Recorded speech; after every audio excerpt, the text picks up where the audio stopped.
Hello everybody, my name is Ryan. This will be my first video on my YouTube channel for Vanguard.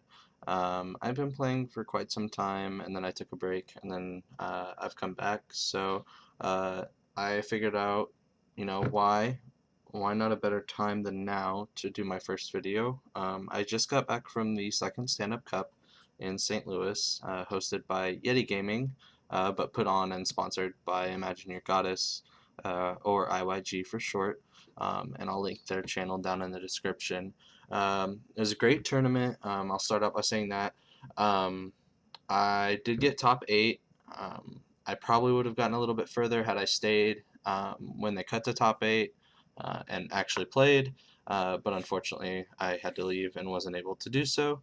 Um, Mat, this is the mat that I got, and man, this mat is awesome. It's really thick, and it's stitched on the outside. The art quality is amazing, and I am definitely jealous of the guy that got first place playing Demiurge because he had the option to get a custom art mat by them. It was a tournament with I think there were 64 people total, maybe 62, one or the other. And first place ended up getting, I think, like the prize pool was a case of set 12, and first place I think got, I want to say it was like 7 boxes, I think. I'm not 100% sure, but they had the choice between that or getting a mat with a custom art design of their choosing done in this high quality. And man, I am very jealous of the person that got that mat. So if they did decide to go that route. I'm going to start off by doing the deck profile, and then I will go through the tournament report round by round and kind of describe exactly what was going on there. So I will start out with my starter, obviously. So I played Bladewings. New deck to me. Haven't played it before. I actually only played it the night before in my locals, and it helped me figure out, I needed to just kind of simplify it down. I was running quite a few more units, different techs and stuff like that, and they were just kind of unneeded when I looked at it in the bigger picture. And honestly, like there was never a point during the day that one of the cards that I took out, I felt like I needed it. Like there was no point where that was the case. So for my starter, I went with Deranged Singular, and for those who don't know, he's got Forerunner, obviously. Darkness, he gets 2,000 power when he boosts. So if you soul charge, he gets he's a 7k booster. But the main reason I run him is his other auto ability that when you stride, you put him and any other rear guards that you have that are grade 1 or greater into soul, and then you draw 2 cards. So it really helps, and I'll explain later with some of the other cards that I am running in my grade 1 and 2s. It helps you get some cards needed into soul for good soul charging abilities, definitely when you need them. You know, by first stride, it's not abnormal to have, right around 15 cards in soul already. So depending on how you're playing, if you're going for I said before first stride, I meant after first stride.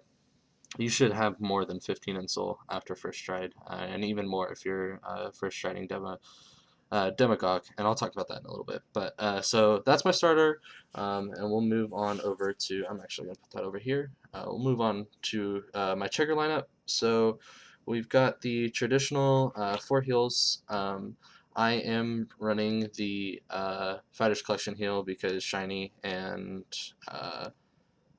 why not, I'm also running the Fighters Collection G-Guard, so if I do use it, then when I discard for that, I can put him in a soul. And so if I'm sitting on, like, say I'm sitting on, because I'm obviously running Bladewing Sullivan, it's a Bladewing deck, so if I'm sitting on 14 soul and I use him to G-Guard, it'll bump me up to 15 soul, and then I'll be able to get that extra, boost of power for my shield. So running 4 heals, um, and then I'm running 4 draws. Hysteric Shirley. So when you put her from rear guard, you can place her on rear guard, and during your main phase, you can put her into soul, and if you put her into soul, you can then soul charge. So she's a really nice card to have.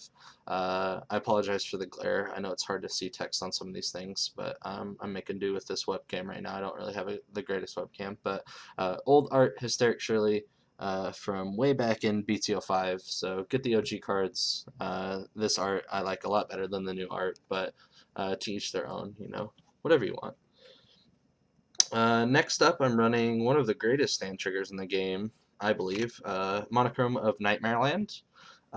This card is absolutely fantastic, and I don't even understand to the full extent how amazing this card is myself, because there's a lot of different things that you can do with this card, and it's just an all around, like, for Dark Irregulars, this card is just hands down one of the best triggers you can play.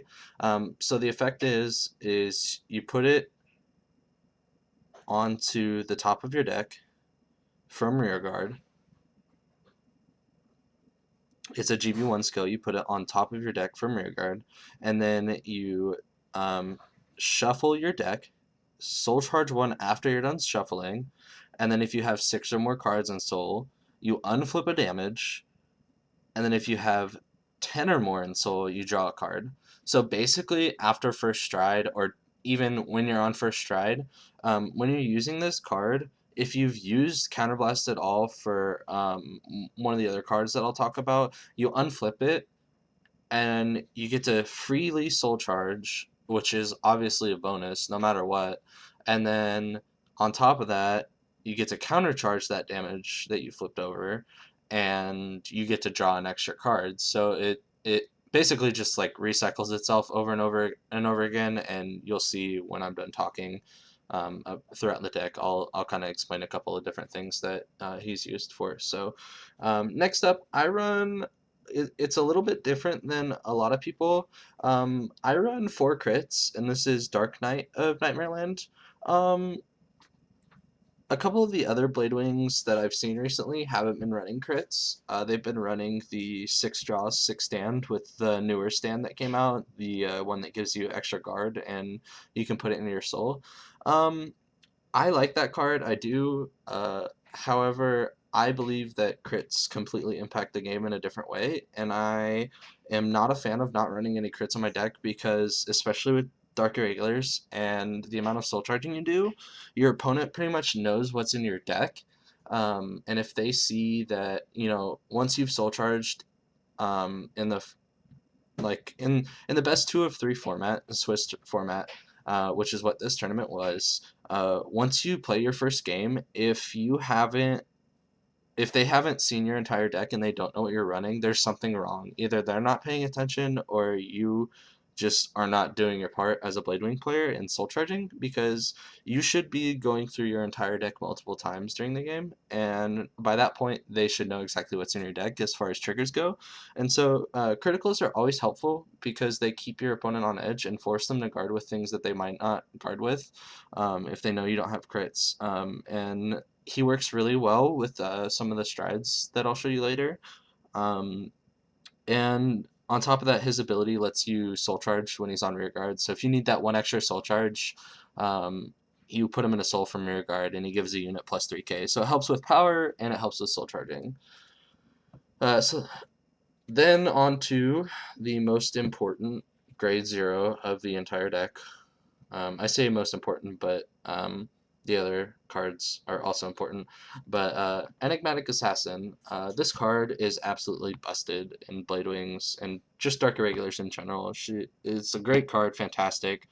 If you don't know what it is, so she has a darkness ability from the soul at the beginning of your attack step. So, and this is something that I've had to talk through with multiple players that just didn't understand this ruling.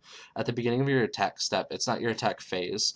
So whenever you go to attack with something, whether it's a rear guard, whether it's a vanguard, whether it's the first attack or the 6th attack that turn, when you start to declare an attack, because it's the beginning of that attack step, she comes out from the soul and you can call her to any rear guard.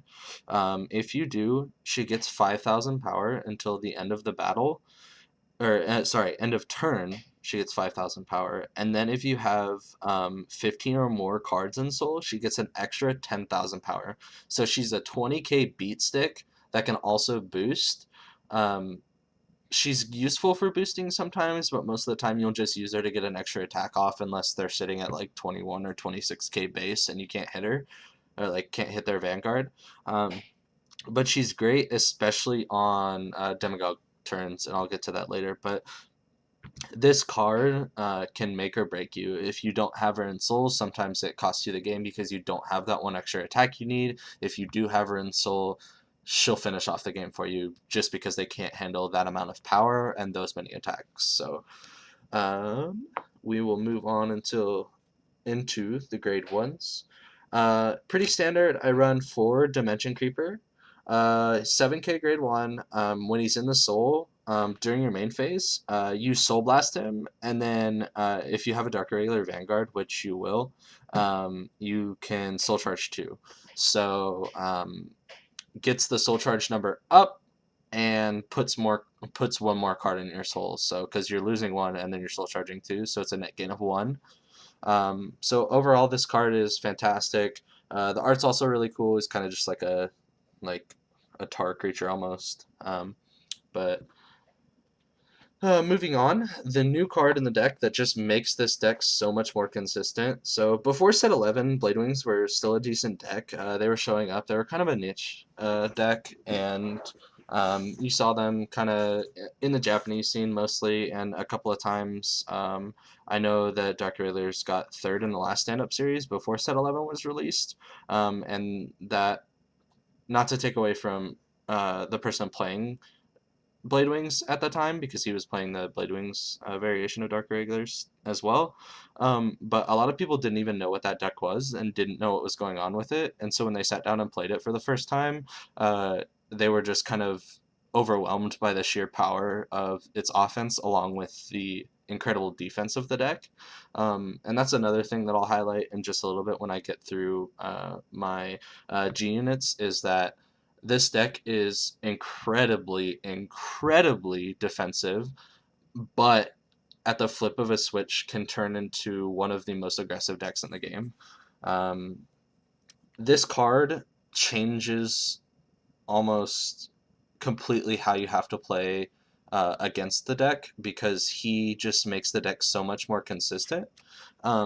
So he has an auto skill that when he's put into the soul due to the cost or effect of a card, and this is where Tiger Jaeger, sorry, I'll say the name first. So when he's put into your soul for the cost or effect of a card, so anytime he's put into the soul, basically, you can counterblast 1 and draw a card. So just anytime he's soul charged, you automatically, because this deck isn't counterblast heavy at all, you just automatically gain a card into your hand. And then he has a darkness ability from the soul that you can counterblast 1 and choose a card from your hand and discard it. If you have 6 or more cards in soul, you soul charge another card, and then if you have 10 or more in soul, you put him in your hand. He is also has a continuous effect from your hand that while you're paying for the costs of stride, if you have 2 cards in your soul that have the darkness ability, he's a stride fodder, so he gets that +2 grade, and so he counts as a grade 3. So, and there's a couple of other cards in this deck that have the darkness ability. Your starter has it, and your starter pretty much stays in soul the entire game unless you're soul blasting him out when you're guarding, which I don't know that I would do, just because it's, I mean, I only run 1 starter, and so it's not consistent enough for me to put him back in the deck and want to risk the chance of just soul charging him, or drive checking or damage checking him. So this is where Tiger Jaeger, absolutely amazing card. I can't believe that they only made him a rare. I think he definitely deserves a double rare card. I know he was included in the SP pack, I believe, and I am jealous of the people that have that, because this card is amazing. Next up, I run two of the OG Stride fodder, the Succubus of Pure Love. So this is back from GBTO3. It's just the standard dark irregular Stride fodder. And this helps out because it gives you six Stride fodder, and with the number of grade threes in this deck, which I'll show in just a second, it really helps to have these extra two Stride fodder. And then I run two perfect guards. And most people that don't know a lot about Bladewings are like, "What? Why are you only running two perfect guards?" And it's specifically because of her, this one perfect guard. And I'll see if I can focus it because this card's pretty cool. So the ability, she's obviously a Sentinel, so you can use her to perfect guard your attack. You just discard a card, and then you discard a card. Sorry, discard a card, and when it's placed on Guardian Circle, you can choose one of your vanguards and block it. So it's not like the old perfect guards where you can use it to block for any unit. You can only use it on your vanguard, like most of the new perfect guards are.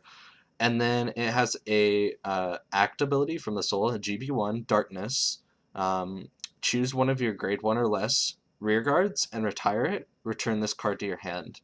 So this is really, really good. Because you can recycle through your perfect guards a lot. So if you soul charge it early, or just you have to use it and then it gets put back to your deck, which I'll talk about how that happens later. You just get rid of one of your cards that you're not really using. So if I have one of my grade 0 enigmatic assassins that isn't power boosted anymore, it's just a 5k beater on the side, I'll dish that and put that back into my drop zone to get her back into my hand, so I have a perfect guard for the next defense that I do. Moving on to grade 2s, I will start with my 4 flying librarians. This is a promo card. I think her she's kind of, this whole deck, a lot of the stuff in it has kind of skyrocketed in value. So this card is really cool.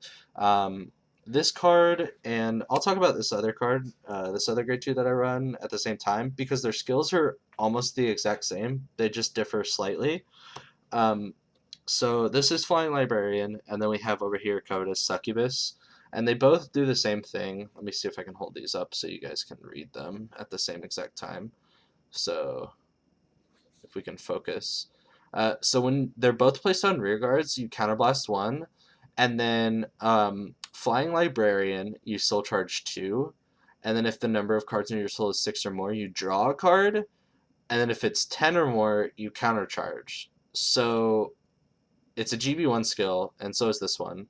Covetous Succubus, though, is a darkness skill, and Flying Librarian isn't. So you can use Flying Librarian by itself without having to have anything else soul charge that turn. So with Flying Librarian, you get more soul charge, you get to draw a card, and you get to countercharge. The drawback to that is that she's an 8k, so you can't hit the best numbers. Covetous Succubus, though, when you place her on rear guard, you pay the cost, and you soul charge only 1, so you get 1 less soul charge. And then if you have 6 or more, you countercharge, so you countercharge before, and then if you have 10 or more, you draw 2 cards, and then choose a card from your hand and discard it. So they kind of flip-flop. And then on top of that, Covetous Succubus is also a 9k attacker. So they both have their strengths. I wouldn't call either of them weak, but it's kind of just more, like Covetous Succubus is a little bit of a better attacker, and you get to choose what you put in your hand. You get options on your draw, whereas Flying Librarian gets you another soul charge for the cost of only drawing 1 card and having a little bit less power. So they're both amazing cards. I ran them because they're consistent. The draw power by running these two is absolutely amazing, and I think they're both like, for me, both of them are a mandatory 4 of, just because I love, like, there's no other card I would rather have than these two. And then this is kind of a controversial one that I run. Some people don't run it. I think that he kind of helps out. and by kind of helps out, I think he's amazing, specifically for what my wind condition is. Um, so this is Bladewing Sykes. He's the grade 2 version of Dimension Creeper that when he's in the soul, um, you can soul blast him and then soul charge 2. And then he also has an on place skill that when he's placed on rearguard, you can soul charge 1 if you have a Vanguard with Bladewing in his card name. He's a 9k attacker. The art's really cool. I run him because of one of my G units, which, despite what a lot of people think, I actually used multiple times at this tournament. Unfortunately, when I was playing on the stream, I didn't get a chance to use the card that I'm talking about, which I'll go over shortly. So that's it for my grade twos. So on to my grade threes. I run one of the new Shaharat. I believe that's how you say his name. If I'm wrong, YouTube comments will butcher me. But he is the new one from GBT11. So he has an auto. When you stride on top of him, you can soul charge 2. And if you do, if the number of cards with a darkness ability in your soul is 4 or more, your opponent chooses one of their rear guards and retires it. And then he has a Darkness GB2 ability when he's on Vanguard or Rearguard. When he attacks, if the number of cards in your soul is 10 or more, until end of battle, it gets 5,000 power, so it's a 16k beater, and they can't use zeros to guard the attack that he attacks. So he's a really good rearguard, especially late game. A lot like with a couple of the other stride units, he puts a lot of pressure on, and it makes your opponent think about exactly what they're guarding with because of the amount of guard restriction this deck has. So, and then on to the main star of the deck for Bladewing Sullivan. So, I only run 5 grade 3s in this deck, and a lot of people will freak out at that. But here's the thing, like, running 5 grade 3s, I was only grade stuck once the entire tournament out of the 6 rounds I played. I was only grade stuck once, um, and I G assisted and got it on the first G assist. Or no, I got it. I got it on the second G assist. I missed it the first G assist, I believe. Um, I don't know. I'll have to go back and look at the video, but I ended up winning the game too, even though I had to G assist. I ended up winning that game just because the amount of advantage the deck brings to you in the form of drawing and just defensive capabilities. He is the main star of the deck. He's the reason this deck is so amazing and so good. So he is back from, let me see really quick. He is from the second Fighters collection of the G series. And so his skill is that when he's placed on Vanguard, he has an auto ability. You choose one of your rear guards, search your deck for up to 3 copies of it, put it into Soul, and then you shuffle your deck.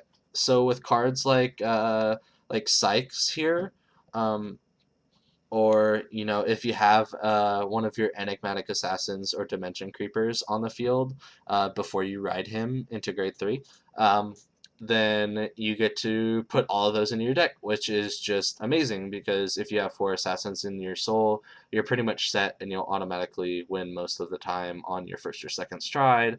And then the other 2 cards, if you put them in your soul, he lets them soul blast out to soul charge more, and the number of soul charges you get in that turn is greatly increased, which helps with another one of your strides. So the main reason that he's in this deck, though, is because of his continuous ability. On Vanguard, if the number of cards in your soul is 15 or more, this unit gets continuous red text. All of your guardians get plus 10,000 shield. And he also gets the auto skill at the end of the battle that this unit was attacked, you Soul Blast 2. So if you have more than 15 in Soul, when you place a card onto the Guardian Circle, it gets another 10,000 power shield, and then after the end of that battle, you have to Soul Blast 2. So he's really really good because he obviously turns a 5k guard into a 15k guard, and then if you're guarding with multiple units, it applies to each of them. So two 5ks is actually 30k guard. So it's actually sometimes uh, mm, like it's more efficient sometimes to drop two 5Ks instead of a 10K just because of the extra 20,000 instead of the 10,000, which I find very cool. It makes you think a lot about what you're guarding with, and then what attacks you're guarding as well. So that's it for my main deck. Moving on to the G zone. So this bad boy right here, a lot of people. He he got price hiked for a while, but he's a great card. He's not the most consistent, but when you have all the pieces, you can run him, and it will absolutely obliterate your opponent if they don't know what's coming and if they aren't prepared for it, which most of the time they aren't. It's Soulless Demagogue. So he has the ability that when he's strode, um, during your turn, or sorry, during your main phase, when a card is put in your soul, he gets a continuous effect on the Vanguard circle that all of your units in the front row get plus 1,000. And you're like, oh, that's not that big of a deal. But the optimal scenario of using him on first or second stride, most of the time first stride, he's really deadly on first stride. So if you can push your opponent to like 3 damage, even 2 damage sometimes if they don't have a very big hand, if they have a lot of field.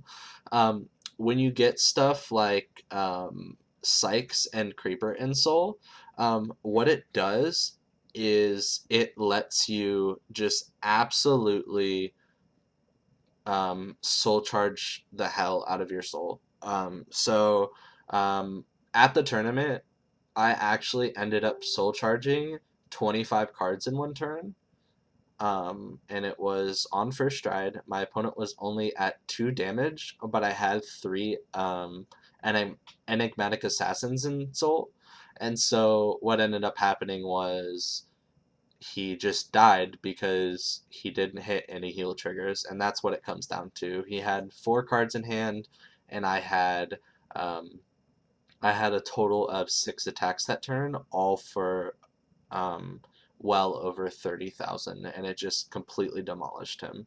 So it was definitely a fun card to play. Not the most consistent card, but if you can get it to work, he's absolutely hell for your opponent. So I will set that over here. Moving on, I run one Steeped in Sin Sharrat, and he's from GBT08.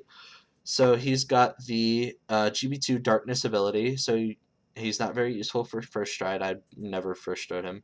You counterblast one, and when you do, you put all of your rear guards in your soul, and he gets 10,000 power until the end of the battle. And this is when he attacks. And then if the number of cards in your soul is 10 or more, you retire all of your opponent's rear guards. And then if it's 15 or more, they can't guard with sentinels, so they can't use perfect guards or quintet walls. So, not that anybody runs quintet walls anymore. I've yet to see anybody that I've actually played with run them. So, next up, the main card in my G deck, my strides, is Bladewing Tybalt. And this card is absolutely busted for Dark Irregulars. It's insane how good this card is. I'm trying to get it to focus so you can appreciate the art that's on it, because I think his art is actually insanely cool. It's kind of muted down, but you get the idea. So his ability is that when you stride him, you put your deck, or you put your drop zone back into your deck and you shuffle it. And then if you have 15, or if you have less than 15 cards in your soul, you soul charge 5. And if you have more than 15 cards in soul, he gives plus 10,000 power to your rear guards until end of turn. So, he is a good first stride because it gets you to that threshold of 15 cards in soul for Sullivan's defensive ability. And then on top of that, if you already have an abundance of soul, you can still use him as an offensive stride, because if you have those enigmatic assassins in soul, they automatically get 10,000 power. So instead of a 20k beater, they're a 30k beater, which is absolutely ridiculous. Insane offensive power, but he's the reason that this Sullivan and Tybalt have amazing synergy together, and it just makes the deck so much more consistent. Um, it's pretty insane how it works like that. So, moving on, I run two Gilderai. He or Gilderai, however you pronounce it. I'm not completely American, so I don't say Giles de Rise, because I believe, I'm 100% positive that that's not how you pronounce his name. But he's a cool card. He's a good finisher. Um, I absolutely love this card for finishing if I can't get offensive power. Like if I don't have Enigmatic Assassin and Soul, I'll use his stride to push my opponent over the edge. So he has an act that's once per turn. You flip a copy of him face up from your G zone, and then if the number of cards in your soul is 10 or more, he gets 10,000 power, and if it's 15 or more, he gets the auto skill on Vanguard that when he attacks until the end of the battle, your opponent can't call grade 1 or greater cards from hand to Guardian Circle, so no guarding from hand with 1s or greater, so no perfect guards, no 2s, anything like that. And then if the number of face-up cards in your G zone is 2 or more, he gets an extra crit. So I like to use him when my opponent is on 3 or 4 damage, and it guarantees that if they can't guard it, they're going to at least 5.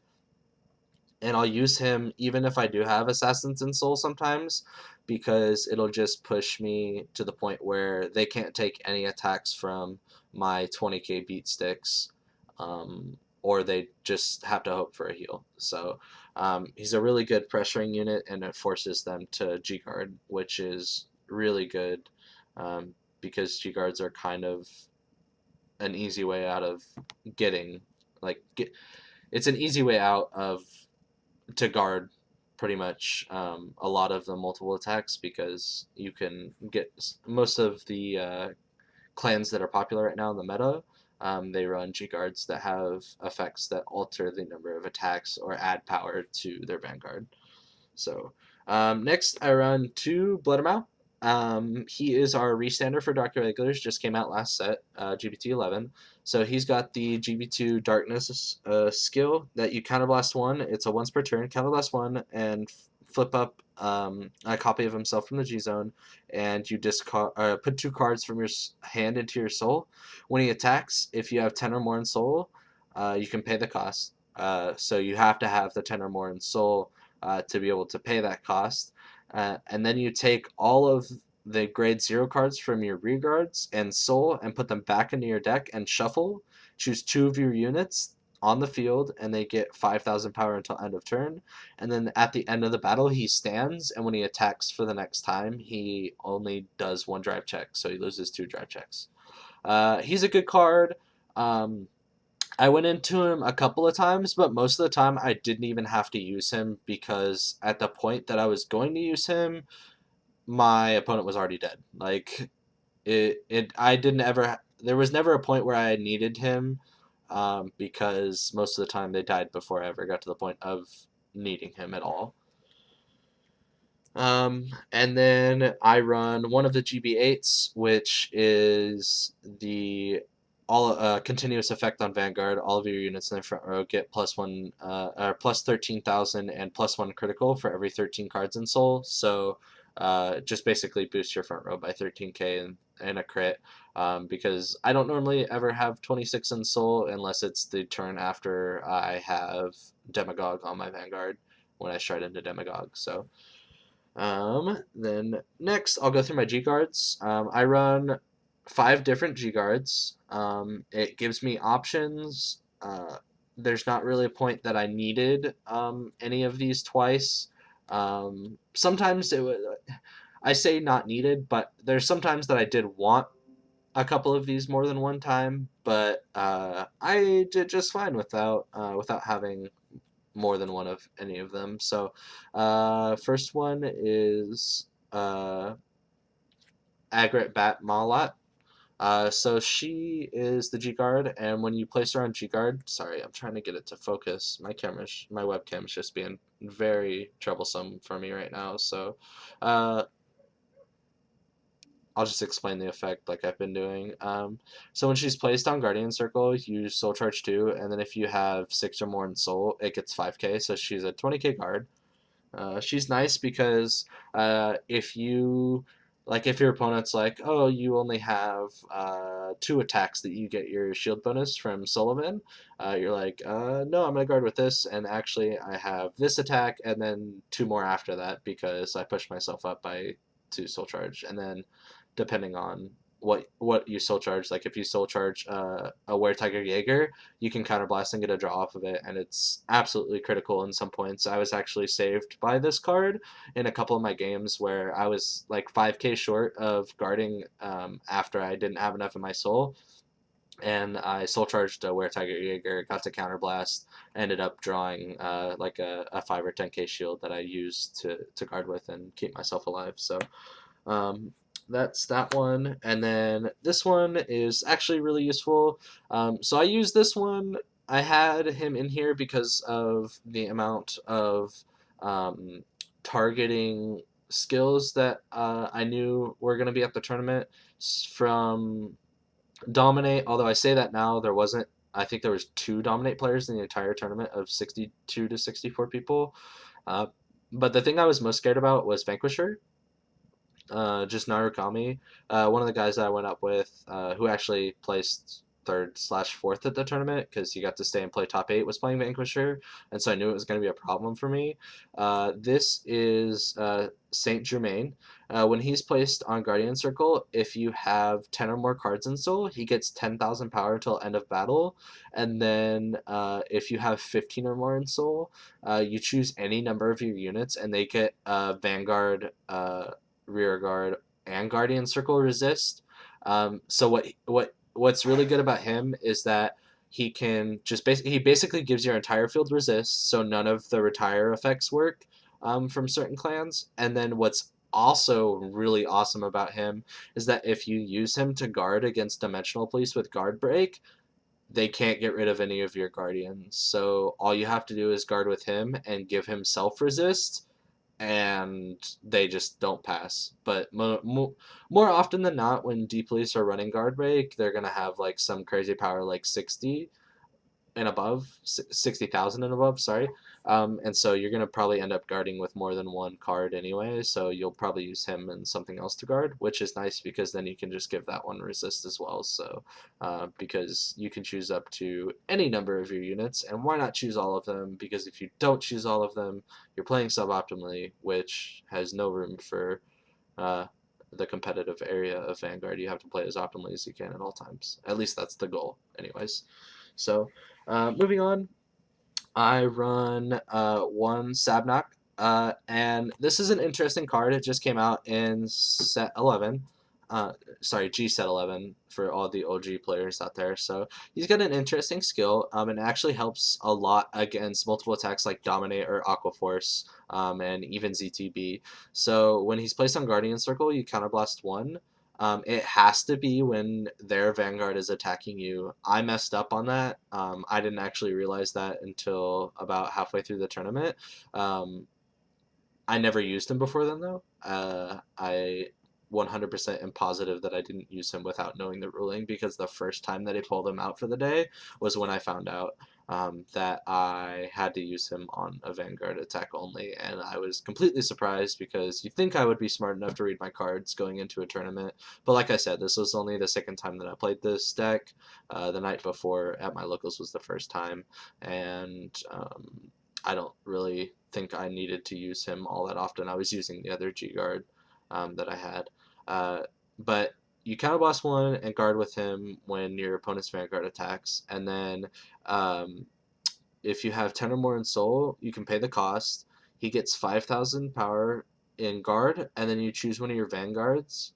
So you choose your Vanguard, and it gets 5,000 power until end of turn. So it puts you at a 16k base, unless you've already hit a trigger that turn, and it stops a lot of those multi-attack decks from hitting.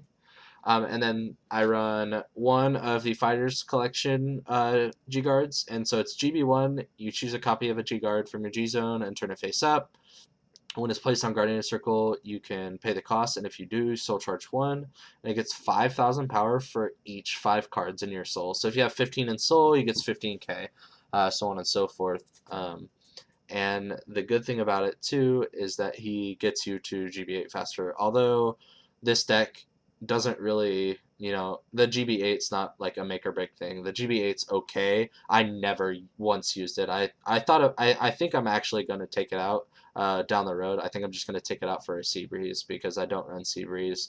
Although I was okay not going into Sea Breeze at all when I could. I think there's only 1 or 2 points where I thought about going to Sea Breeze and then realized I didn't have it. So, and then the last one I run is Dismal. I ran Dismal just because, like I said, the number of Vanquishers and Blade Masters that I knew were going to be there. It's just a handy card to have all around because, if the last card that I have is my starter, the last card on my field that I have is my starter, and I want to make sure that it stays alive for next turn. So when I stride, I can put it in the soul and draw 2. Dismal works out great. So all around, just the resist it gives is amazing. So that's it for the deck list. Just to recap really quickly, because this video is extremely long. I've done so much talking. First round, I played a Brawler deck, which was very eye-opening and confusing and interesting all at the same time. So shout out to whoever you are. I'm sorry, I'm not good with names. I don't remember your name. But he was playing Brawlers, and I and I'm gonna talk about these games that I have round by round, and I don't mean any offense to the players that I was playing against. This is just my feelings towards those matches, and it says nothing about you as a Vanguard player.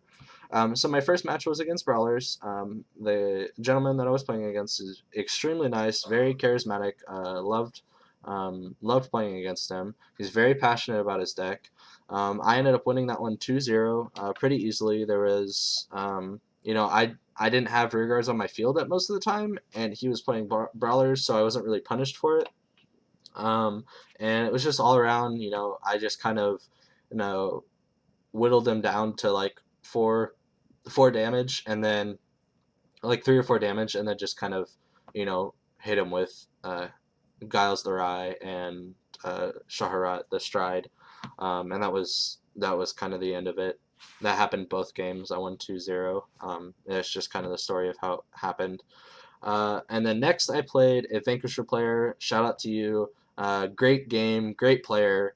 I got lucky on some triggers, and then that was the first game. I got some lucky triggers. He ended up going from 3 to 5 on my first stride turn, even though he guarded every attack but one, because he let my Vanguard hit, and I hit it.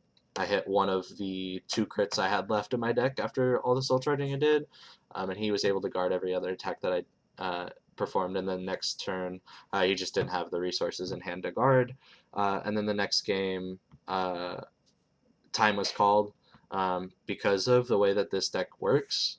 You pretty much like it. I don't slow play. Period. I try to play as fast as possible while still maintaining like my optimal play. But this deck, because of the amount of things that you do in a turn and the amount of time it takes just manually to move things around and shuffle the deck and then let your opponent cut, it just kind of like it takes so long to play this deck. So we ended up going into time, and I ended up winning because I won the first game. I won that match 2-0. The third round, I played. What did I play? Shoot. Dimensional Police. I played Dimensional Police, and he was running the normal like just kind of. I forget what the archetype was. It was kind of just general D Police because he had a little bit of everything in there. It was just kind of a like all over D Police, but it was really consistent. He strode from grade 2 every single time, like on his grade 3 ride. That turn he strode when I was on grade 2 both games because It was a 2-0 win for me. First game, I went first. Or, yeah, did I go for? No, he went first. And then when I was on grade 2, he strode with the starter that he was running. And it kind of like caught me off guard because I don't play a lot of dimensional police players, but I ended up bouncing back after that. He took me to 5 damage, and then I just kind of sat there and was able to defend because I was able to withstand it with the amount of guards that I had, and I just kind of whittled him down, and then pushed at one point with Giles. And then the second game, he did the same thing, restrode and everything like that, and then I ended up being able to demiurge him, and that was what I was talking about before. I got to demiurge him, and it was pretty crazy that turn. Fourth round, I played. Um, Fourth round, I played Tachikaze Gaia player, and that was on stream. That was a fun game. The first game, I made a really bad mistake, and I strode into Tybalt and did a whole bunch of soul charging to get my soul as big as it could because I wanted to make sure that I had enough in soul to guard like effectively no matter how many attacks he had. And I ended up soul charging one too many cards to where I couldn't attack with my Vanguard that turn. And so I had like 6 cards in hand at that point, I think, and I ended up getting lucky enough that he couldn't stride, and so I just. And at this point in the game, he had like I think 5 cards left in his deck, and so he couldn't he strode, and then he realized, oh shoot, I only have 5 cards left, and then he knocked himself down to 3 at some point or 2 at some point, and then like we finished that game because he decked out, and then we started the second game, and when we were playing the second game, time was called, and because I won the first game, I won that match 2-0. That's I guess that's Bushiroad rules. I haven't been to an official Bushiroad tournament yet because every time I seem to try to go, something happens. Like this year, I was supposed to go to Houston, and then our hotel was like, "Oh, sorry, the flood or the hurricane happened, so we'll have to cancel your booking." So that was cool. And then fifth round was one of my more enjoyable games, even though there was kind of a mishap. I played on stream again, and I played against Joe from up in St. Louis. He's a regular at Yeti Gaming. He's one of the best card fighters that I've played against and had the pleasure of playing against. Just an all-around great guy. I have fun with him every single time that I see him at a tournament. This is the first time that we've actually got to play against each other in a tournament. So I knew going into this it was a really difficult matchup. So the first game we played, and there was a ruling discrepancy. Somebody on stream pointed out. Thank you to whoever you were. But he misplayed, and I didn't catch it, and it was irreversible. And so I guess the policy is at that point, the head judge ruled that game state was to stay the same. Joe got a written warning, and I got a verbal warning. So, like if I didn't catch something that happened again, I would get a written warning, and then if Joe didn't do something or misplayed again, he would get DQ'd from that round or game loss. I don't know exactly which one it was, but I didn't have hard feelings about it. It was just kind of a shitty situation that happened. We were both kind of upset about it, not at each other, just in general that it happened. So he ended up winning that game. It's hard to say whether or not he would have won if that mistake wasn't made. Because obviously I don't know exactly what was in his hand. I think it would have changed a little bit because I don't think he would have had as many resources. But that's entirely speculative because, like I said, I don't know what he had in his hand. And at this point, I'm sure he probably doesn't remember exactly what it was. And even if he did, he's the kind of person, like, he's funny that he would probably just press the point that he was going to win no matter what. So that was game one. And then game two, I couldn't hit any of my combo pieces and just ended up not having enough in my hand to guard against his, like, I think 8 or 9 attacks that he put through on his third stride. I mean, he whittled me down in my soul, so I didn't get the extra guard bonus. And his Necrosonger pulled something out that was swinging for like something crazy, like 45k or something like that. So, good on him. He won 2-0. So I went to 4-1. And then the last game of the day before cut to top 8, I played a Battle Sisters player, which was the first one that I had played all day. And I knew going into it that I was going to get rushed and stomped if I couldn't guard it. So game one, he rushed me like I knew he would, and I couldn't do anything about it. Like when I hit grade 3, I was at 5 damage, and he was still on grade 2, and I couldn't do anything. I didn't have enough cards in soul, and so I took that L like the best way I could, just hoping for a heal trigger. And so second game, I went into it. I let him push me to 4 damage, and then from the start, all I did was attack his rear guards. Kept attacking his rear guards. He only had, I think, one counterblast at that point, and he had already used it for his starter. And so I left him at 1 damage, and I was continually attacking his rear guards while being able to guard because of the hand advantage I was creating from being on grade 3. Histro didn't have any counterblast to do anything, but he flipped up a copy of the guard restrict card that they just got, grade 4. I forget what her name is, like Ichikama or whatever. Forgive me. So Histro, and then I was able to attack, and I ended up just getting my engine running at that point. Um, so my defensive capabilities were online, and I never gave him more than 2 open counterblasts because I didn't want him to be able to use multiple skills at the same time. And so he ended up just like whittling down his hand because he would play so many to try to rush me with as many attacks as he could. And I ended up getting him that game. I think I actually won with a crit on that game. Um, and then the third game we were playing, and I did the same exact thing. And then he had 4 cards left in hand, and he was on grade 3, and he placed 2 cards down on the field, and then he ditched to stride. And I'm not a really big rule shark, and I still feel bad about this, but I was in the zone, and I said, because I had said something earlier about him doing something, I said, just to warn you, like, I don't want anybody to call you out on something. I'm not going to call you out on something that small, but if it's anything bigger, like, I'll have to say something. And so he played cards on the field, and then he ditched to stride, and I said, like, listen, like, I told you before, and I'm not trying to be mean, but you can't do that. Like, you already entered your main phase by placing cards onto the field. And so I let him take the cards back from his drop zone that he discarded, and he had those in his hand. Not that I let him, because he would have had to because of the game state thing. So he did that, and then he couldn't do anything, and so he just scooped. And so I ended up winning that match 2-1. Um, then they cut to top 8. We did deck checks and everything like that. And after the pairings for top 8 were through, I would have had to play the guy that I just played that was playing Battle Sisters.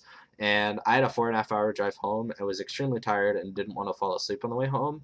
And so I said, look, listen, like, here, we can play really quickly. And I played him, and I told him beforehand what I was going to do. And we played best of 3, and I stayed on grade 1 and didn't guard because I wanted to leave quickly. So I I guess you would call that throwing, but like it was like I had to leave, and I didn't want to just drop and just leave and not play. So I just played for the heck of it. So I ended up getting a box out of it. I got a box of set 12 and this awesome top 8 playmat that's really really nice and sturdy. Um, Along with the other playmat that I got for pre-regging, so or for just showing up because everybody got a playmat. So I have a million playmats, 2 of these. So if you want the one that doesn't say top 8 on it, hit me up and I'll give it to you.